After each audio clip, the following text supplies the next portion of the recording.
Bismillahirrahmanirrahim. Assalamualaikum warahmatullahi wabarakatuh. Alhamdulillahi rabbil alamin. Alhamdulillahilladzi hadana lihadza wa ma kunna linahtadiya laula an hadana Allah. Wa asyhadu an la ilaha illallah wahdahu la syarika lah. Wa asyhadu anna sayyidana wa nabiyyana Muhammadan abduhu wa rasuluh. Sallallahu alaihi wa ala alihi wa sahbihi wa man tabi'ahum bi ihsanin ila yaumiddin, amma ba'd. Para pemirsa yang dimuliakan oleh Allah Tabaraka wa Ta'ala, kita kembali pada kesempatan kali ini untuk menjelaskan, memaparkan salah satu bagian dari sirah Rasulullah Sallallahu Alaihi Wasallam yang merupakan salah satu bidang ilmu terpenting dalam Islam, karena ia menjelaskan tentang sisi keteladanan Rasulullah Sallallahu Alaihi Wasallam, menjelaskan tentang kehidupan beliau yang mesti diteladani dan diikuti oleh segenap umat Islam. Kali ini insyaallah taala kita telah sampai pada pembahasan keyatiman Nabi sallallahu alaihi wasallam. Sebagaimana yang masyhur di kalangan umat Islam bahwa Rasulullah sallallahu alaihi wasallam lahir dalam keadaan yatim. Ketika usia kandungan ibu beliau Aminah bintu Wahab memasuki 2 bulan,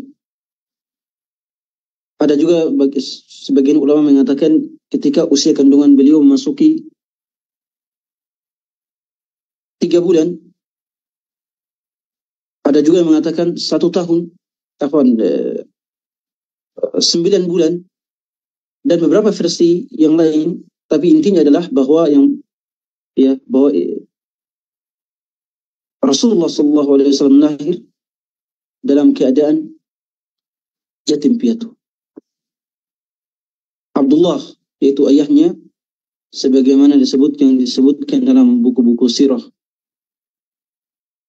wafat di Madinah ketika dalam perjalanan berdagang ke negeri Syam. Maka pada saat itulah Rasulullah sallallahu alaihi wasallam lahir tanpa memiliki ayah. Keyatiman ini merupakan berkah dan hikmah tersendiri pada kehidupan Rasulullah sallallahu alaihi wasallam.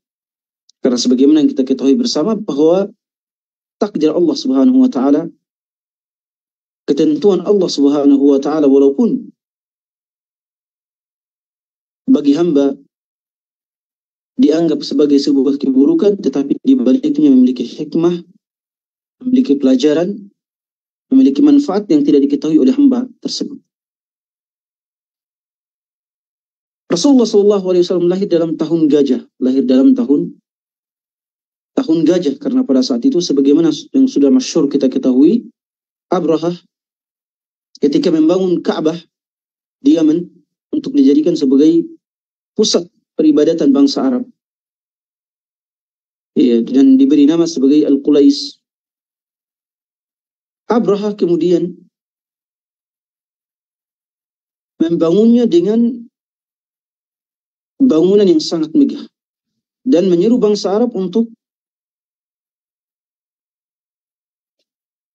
berkunjung, berziarah, ibadah ke bangunan tersebut di Yaman. Dan untuk memenuhi hasratnya tersebut, maka Abrah kemudian mengerahkan pasukan, dan di antara pasukan tersebut, atau di antara kendaraan dalam pasukan tersebut, ada kendaraan gajah. Maka datanglah ia dari Yaman menuju Mekah Al-Mukarramah demi menghancurkan Ka'bah. Tujuan dia menghancurkan Ka'bah adalah agar satu-satunya bangunan yang disakralkan oleh bangsa Arab pada saat itu hancur dan mereka beralih ke bangunan Al-Qulais yang dia bangun di negeri Yaman. Tetapi sebagaimana yang Allah Subhanahu wa taala kisahkan dalam surah Al-Fil, ketika mendekati Makkah, kafilah pasukannya kemudian diserang oleh burung ababil dengan kerikil yang berasal dari api neraka, dan hancurlah pasukan tersebut. Pada saat-saat inilah Rasulullah Shallallahu Alaihi Wasallam lahir. Pada saat-saat inilah Rasulullah SAW lahir. Sebelum kelahiran Rasulullah SAW, paman beliau yang bernama Al-Abbas telah lahir lebih duluan. Al-Abbas radhiyallahu taala an yang merupakan paman Rasulullah SAW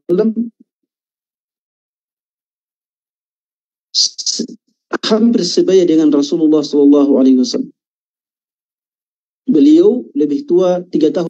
Paman beliau yang lain itu Hamzah ibnu Abdul Muttalib. Beliau ini lebih muda dari Rasulullah SAW 3 tahun. Padahal kakek Rasulullah SAW dikisahkan beliau berumur 140 tahun. Kakek Rasulullah SAW yang bernama Abdul Muttalib, sebagian ahli sirah mengatakan umur usia beliau ketika meninggal adalah 140 tahun. Ada yang mengatakan 120 tahun, ada yang mengatakan usia beliau 85 tahun atau 90 tahun. Tetapi artinya ketika Rasulullah SAW atau ketika kakek beliau wafat, umur Rasulullah SAW adalah 8 tahun. Umur Rasulullah SAW adalah sekitar 8 tahun. Jika demikian, ketika Rasulullah SAW lahir, maka umur kakek beliau sekitar 130 tahun. 130 tahun, tetapi kakek beliau Abdul Muttalib masih bisa melahirkan atau memproduksi anak, yaitu Al-Abbas dengan Hamzah radhiyallahu taala anhum. Kalau seandainya ada yang mengatakan bahwa umur beliau yang paling roja adalah 85 tahun, maka artinya umur beliau yang masih 70-an tahun, beliau masih bisa memproduksi, melahirkan 2 anak, yaitu Al-Abbas dan Hamzah ibn Abdul Muttalib radhiyallahu taala anhu. Di antara Rasulullah SAW ketika diutus oleh Allah tabaraka wa taala, yang masih hidup dari kalangan paman beliau ada 4 orang. Ketika Rasulullah SAW diutus oleh Allah tabaraka wa taala, yang masih hidup di kalangan paman beliau ada 4 orang. Yang pertama adalah Abu Talib. Abu Talib kemudian tidak beriman sampai beliau wafat, tetapi dia tidak membenci Muhammad dan juga tidak membenci dakwah Islam. Bahkan beliau menjadi pendukung walaupun tidak beriman sampai akhir hayat. Yang kedua adalah Abu Lahab. Abu Lahab. Dia tidak beriman kepada Rasulullah SAW. Di samping itu, dia juga menjadi menjadi musuh dakwah yang paling besar. Sebab itu Allah tabaraka wa ta'ala mengabadikan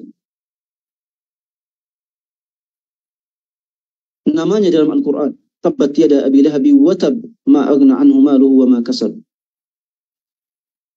Paman beliau yang ketiga adalah Al-Abbas ibn Abdul Muttalib.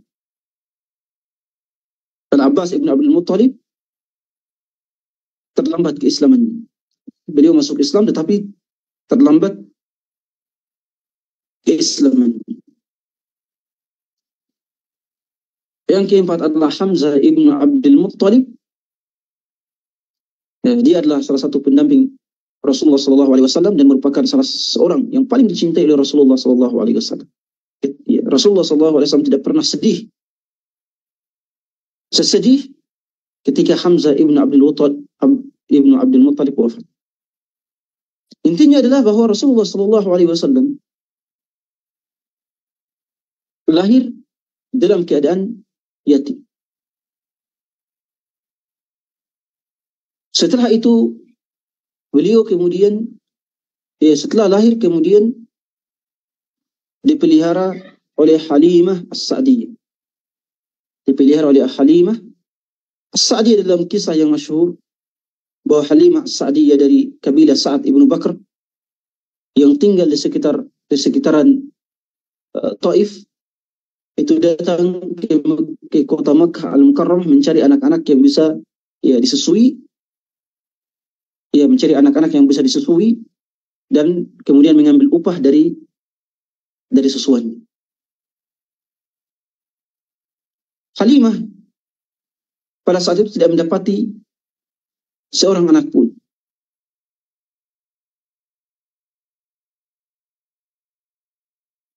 Dia hanya mendapati Muhammad sallallahu alaihi wasallam. Tentunya pada saat itu kabilah-kabilah yang ada di pedalaman yang ingin menyusui, memelihara anak-anak perkotaan, mereka selalu mencari anak-anak orang kaya. Ketika Halimah tidak mendapati anak-anak orang kaya, maka yang dia dapat adalah Muhammad sallallahu alaihi wasallam. Yang dia dapat adalah Muhammad sallallahu alaihi wasallam yang merupakan anak yatim. Ya, karena tidak ada lagi yang lain, maka terpaksa Halimah radhiyallahu anha kemudian mengambil Muhammad sallallahu alaihi wasallam sebagai bayi yang akan disusui. Kemudian dibawa pulang ke Bani Sa'ad ibnu Bakar. Di sanalah Rasulullah sallallahu alaihi wasallam hidup selama 2 tahun. Ada yang mengatakan hidup sampai 3 atau 4 tahun.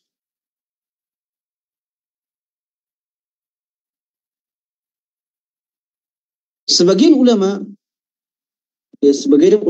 sirah seperti Suhaili, Ibn Ishaq, Ibn Hisham, itu mengatakan bahwa bangsa Arab pada masa dahulu, atau kota bangsa Quraisy, atau juga bangsa Arab yang hidup di perkotaan pada zaman itu, menyusui atau memberikan anaknya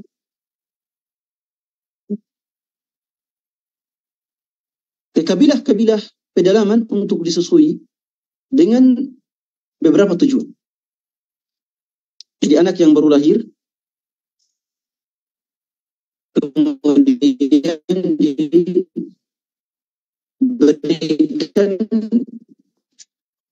pengasuhannya kepada dengan beberapa tujuan. Yang pertama adalah agar mereka bisa mempelajari tata bahasa Arab yang paling fasih yang ada di Arab. Karena pada zaman dulu disebutkan bahwa bahasa Arab yang paling fasih itu adalah yang ada di pedalaman, atau yang ada di Baduy. Yang kedua adalah agar sang anak tumbuh dengan udara yang segar, di pedalaman tersebut. Yang ketiga adalah agar anak tersebut tumbuh dengan tabiat, dengan kekuatan sebagaimana tabiatnya orang-orang yang hidup di kalangan Baduy. Tetapi pandangan ini kemudian tidak disetujui oleh beberapa ulama. Mereka mengatakan bahwa kalau seandainya seorang anak,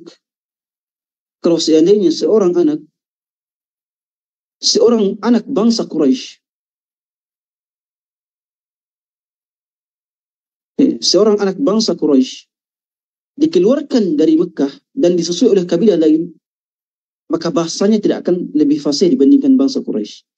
Mereka mengatakan ini tidak ada gunanya. Ya. Kalau dikatakan bahwa mereka disusui oleh wanita dari kabilah lain untuk belajar bahasa Arab yang fasih, mereka mengatakan ini tidak mungkin. Kenapa? Karena bangsa Quraisy adalah bangsa yang paling fasih di dunia. Bangsa Quraisy adalah bangsa yang paling fasih, bukan hanya di kalangan bangsa Arab, tetapi di dunia yang paling fasih adalah bangsa Quraisy.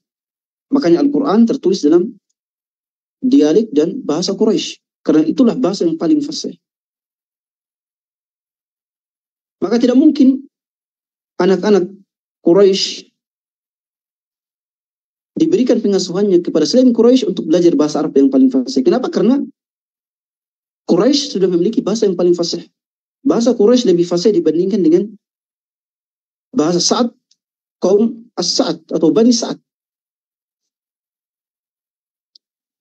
Bahasa kaum Quraisy lebih fasih dibandingkan bahasa Arab yang lain atau dialek Arab yang lain. Ada juga yang mengatakan bahwa pengasuhan Rasulullah Sallallahu Alaihi Wasallam di kabilah Sa'ad ibnu Bakar untuk agar Rasulullah Sallallahu Alaihi Wasallam terdidik di atas tabiat kekuatan ya bangsa Arab secara umum ya untuk menghirup udara yang segar. Ya sebagian ulama mengatakan bahwa ini juga tidak benar. Karena kekuatan pada saat itu terlihat kekuatan ketangkasan bangsa Arab yang paling terkenal adalah ketangkasannya kaum Quraisy. Tidak perlu kemudian bangsa Quraisy belajar dari kabilah-kabilah yang lain. Demikian pula kebersihan udara dan sebagainya. Kota Mekah terkenal dengan kebersihan udara. Terkenal dengan kebersihan udara. Makanya sebagian ulama mengatakan bahwa ini adalah sekadar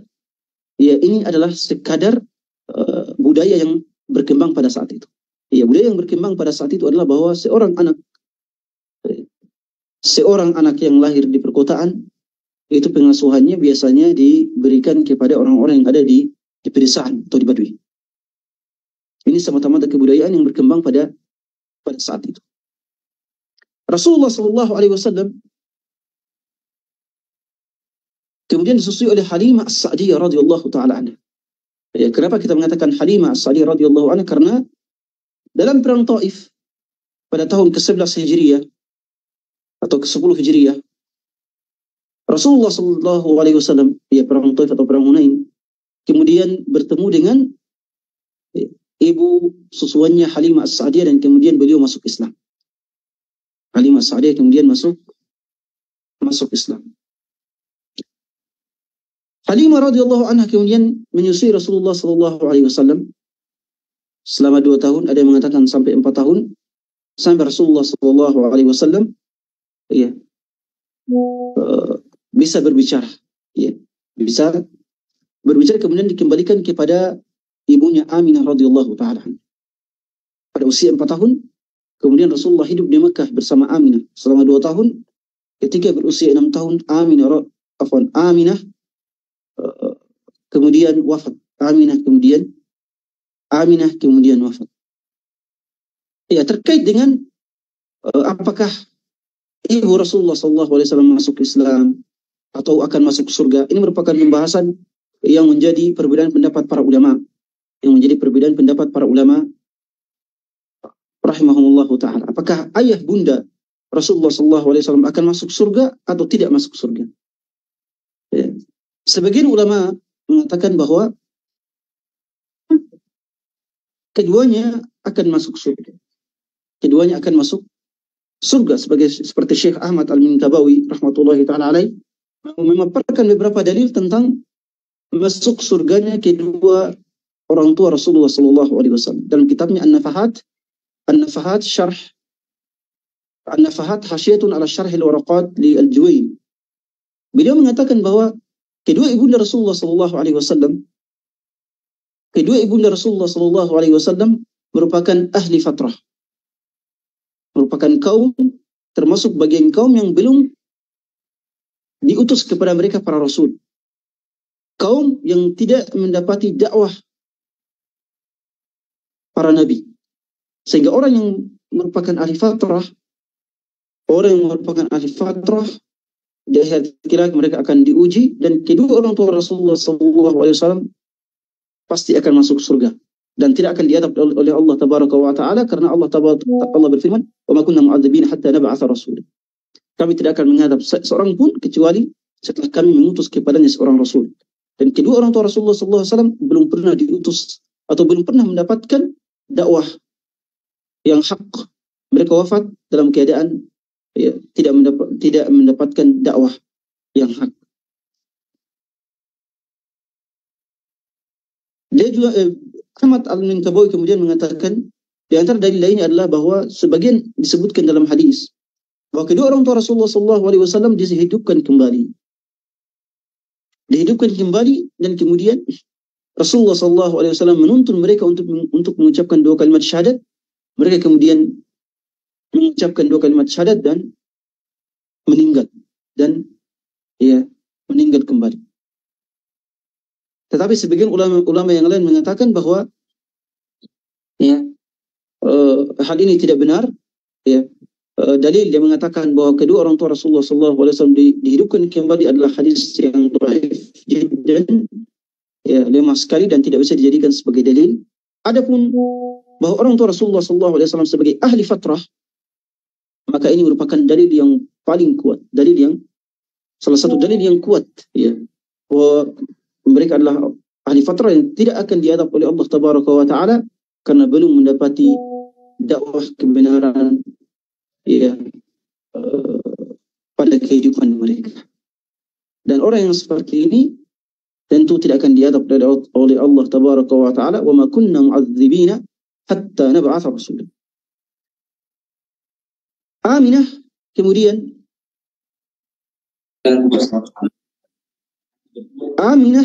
wafat ketika usia Rasulullah SAW 6 tahun. Ketika Rasulullah sangat membutuhkan tarbiyah, pembinaan dari seorang ibu. Setelah itu Rasulullah kemudian dipelihara oleh kakek beliau Abdul Muttalib.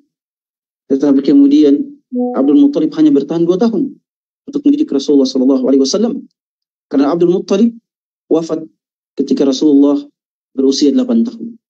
Setelah itu kemudian pembinaan Rasulullah SAW diambil alih oleh Abu Talib, ya, diambil alih oleh paman beliau Abu Talib. Rasulullah SAW kemudian tinggal di rumah Abu Talib. Rasulullah SAW kemudian tinggal di rumah Abu Talib. Rasulullah kemudian hidup dengan, ya, Abu Talib, hidup dengan anak-anak Abu Talib, Ja'far, Uqaid, Ummu Hani, dan lain-lain. Makanya Rasulullah SAW yang menganggap Abu Talib sebagai ayah angkatnya. Ketika Abu Talib mengangkat Rasulullah SAW sebagai anak, Abu Talib adalah seorang yang fakir miskin, memiliki banyak anak dan sekaligus fakir miskin. Tapi ketika menempatkan Rasulullah SAW di rumahnya, kehidupan Abu Talib kemudian, ya, menjadi berkah. Mereka menganggap Rasulullah SAW sebagai putra mereka. Dan saudara-saudara Abu Talib, anak-anak Abu Talib menganggap Rasulullah sebagai saudara mereka. Ummu Hani, kemudian Ja'far, kemudian Uqail dan sebagainya menganggap Rasulullah sebagai saudara mereka. Makanya Rasulullah SAW sangat mencintai Ja'far. Rasulullah SAW sangat mencintai Ja'far ibn Abi Talib radhiyallahu ta'ala. Rasulullah sangat mencintai Uqail, dan Rasulullah juga sangat mencintai Ummu Hani. Bahkan Rasulullah SAW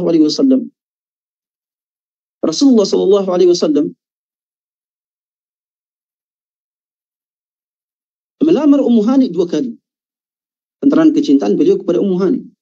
Pertama ketika, ya, sebelum masa kenabian, sebelum menikah dengan Khadijah radhiyallahu taala anha, Rasulullah SAW sempat melamar Ummu Hani untuk dijadikan sebagai istri. Tapi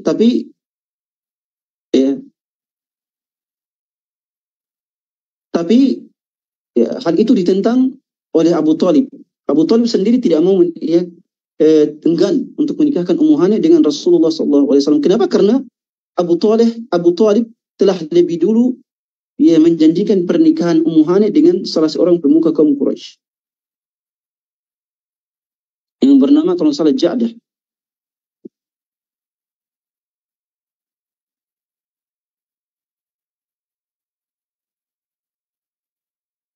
Setelah itu ketika Ummu Hani memiliki banyak anak pada Fathu Mekah, ya, setelah berpuluh-puluh tahun, ya, mungkin lamaran pertama dengan lamaran kedua, ya, sekitar 40 tahun, ya, atau sekitar 30-an tahun, 35 tahun.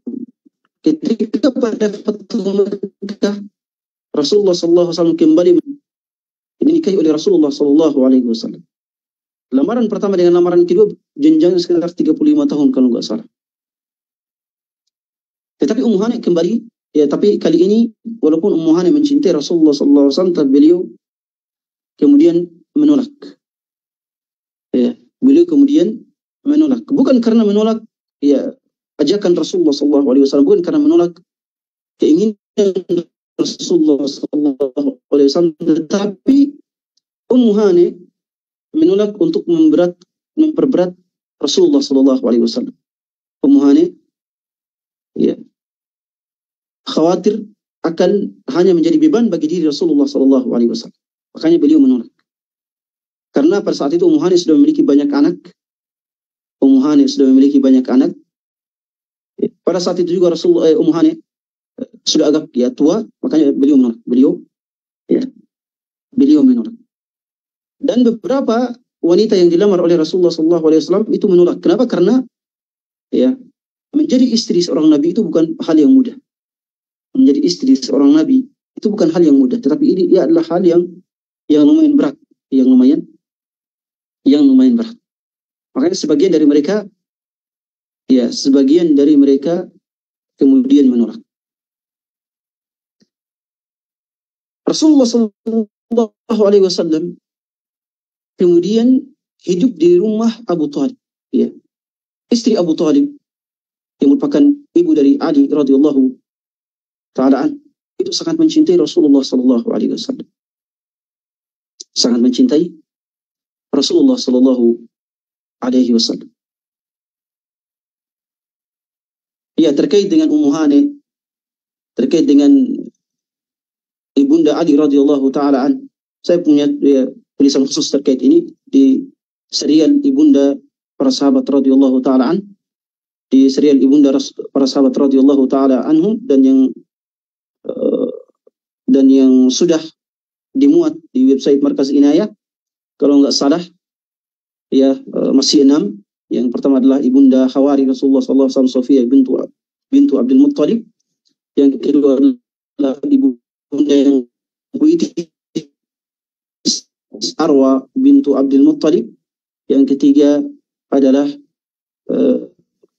Ibunda Cekatan, ya, Ummu Sulaim, Ibunda Anas Ibnu Malik radhiyallahu taala an. Kemudian yang keempat adalah Ibunda 7 pahlawan perang Badar. Ya, kemudian Ibunda terindah yaitu Ummu Salamah radhiyallahu taala an, dan beberapa yang lain. Dari serial ini akan terus berlanjut insyaallah, dan diantaranya yang belum dimuat adalah tentang Ummu Hani dan Ibunda Ali radhiyallahu taala anha. Terkait dengan keyatiman Rasulullah SAW. Kenapa Rasulullah SAW ditakdirkan oleh Allah Tabaraka wa Taala untuk menjadi seorang anak yatim? Untuk menjadi seorang anak yatim. Ini persis dengan Musa alaihissalam.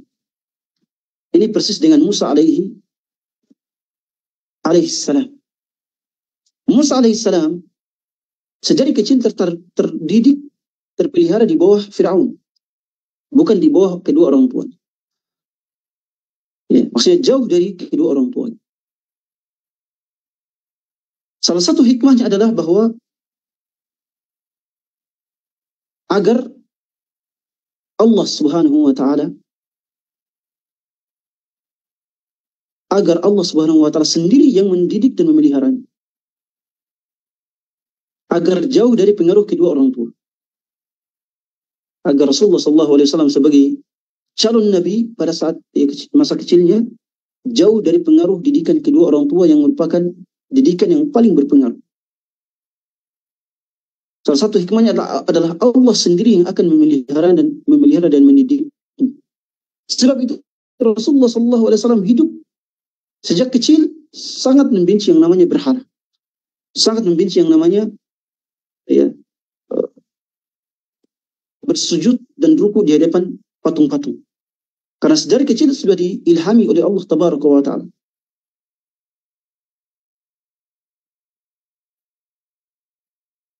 Alam yajidika yatiman fa'aw. Bukankah Allah Subhanahu wa Ta'ala, wahai Muhammad, telah mendapatimu sebagai anak yatim, lalu dia memeliharamu.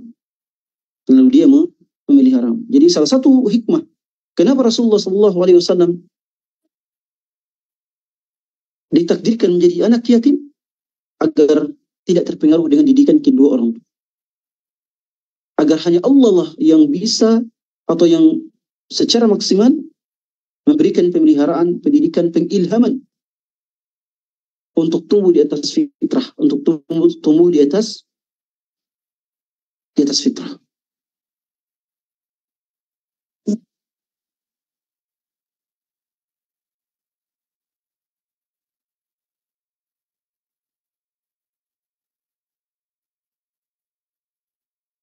Kemudian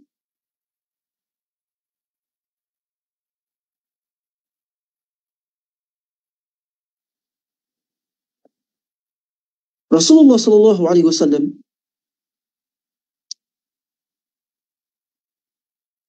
hidup bersama pamannya Abu Talib dan juga sepupu-sepupunya hingga berusia 25 tahun. Hingga berusia 25 tahun. Dari usia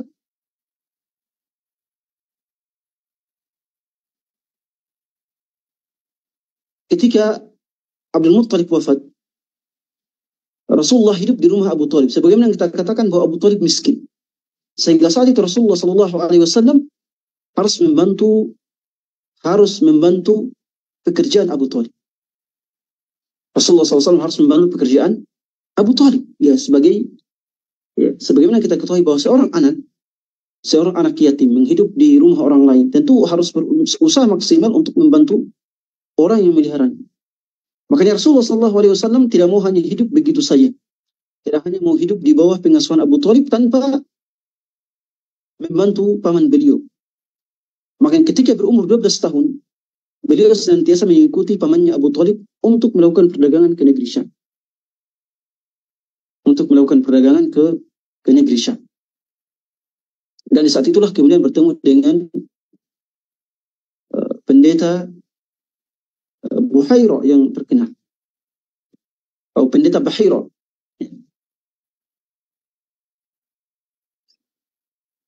Tentu pendeta Bahira wafat sebelum mendapati Rasulullah SAW. Jadi pendeta Bahira setelah bertemu dengan Rasulullah, tidak lama setelah itu beliau wafat. Beliau wafat sehingga beliau tidak mendapati kenabian Rasulullah Sallallahu Alaihi Wasallam.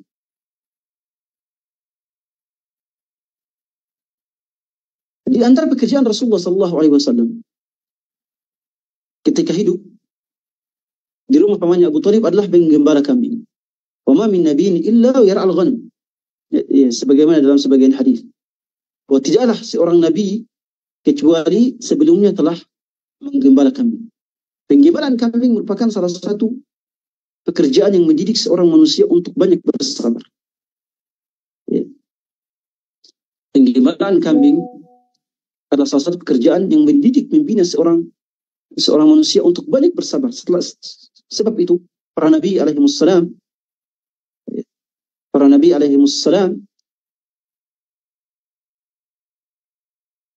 dibina oleh Allah tabaraka wa taala dengan penggembalaan kambing. Termasuk Rasulullah sallallahu alaihi wasallam. Kana yar'al ghanam fi Jabal Makkah. Beliau ketika masih muda itu menggembala kambing demi untuk membantu paman beliau Abu Talib yang memelihara beliau pada saat itu. Disinilah hikmahnya juga bahwa Rasulullah SAW hidup sebagai seorang anak yatim agar banyak bersabar. Sebagaimana kita ketahui para pemirsa sekalian bahwa Nabi yang paling disakiti umatnya adalah Muhammad SAW. Tetapi Nabi yang paling sabar adalah Muhammad SAW. Ini merupakan hikmah dari kehidupan beliau atau keyatiman beliau sejak kecil. Itu Allah Subhanahu wa taala memberikannya sifat kesabaran yang sangat besar. Allah Subhanahu wa taala memberikannya sifat kesabaran yang paling besar. Sehingga ketika ditentang umatnya, disakiti umatnya, beliau sangat bisa untuk bersabar. Kenapa? Karena beliau sebelumnya sudah bersabar. Karena sebelumnya beliau sudah bisa bersabar dengan keyatimannya, tiadaan kedua orang tuanya. Seorang anak yatim itu lebih bisa untuk menahan atau ya musibah, untuk banyak bersabar dibandingkan dengan anak-anak yang lain. Dan Rasulullah SAW adalah manusia yang paling banyak mendapatkan musibah dibandingkan dengan manusia yang lain. Seluruh anaknya 7 orang, semuanya wafat ketika beliau masih hidup, kecuali satu, yaitu Fatimah radhiyallahu taala. Tapi semuanya selain Fatimah 6 orang semuanya wafat ketika Rasulullah SAW ketika Rasulullah SAW masih hidup. Tentu ini merupakan musibah, kesedihan yang paling besar yang dihadapi oleh Rasulullah SAW. Tetapi beliau adalah manusia yang paling penyabar. Ini diantara hikmah kenapa beliau diyatimkan oleh Allah Tabaraka wa Ta'ala sejak beliau masih kecil. Barakallahu fiikum wa nafa'an bikum. Kita akan lanjutkan insyaallah kajian kita ini pada kajian waktu mendatang. Subhanakallahumma bihamdik asyhadu an la ilaha illa anta astaghfiruka wa atubu ilaik. Wa akhiru da'wana alhamdulillahi rabbil alamin. Wassalamu alaikum warahmatullahi wabarakatuh.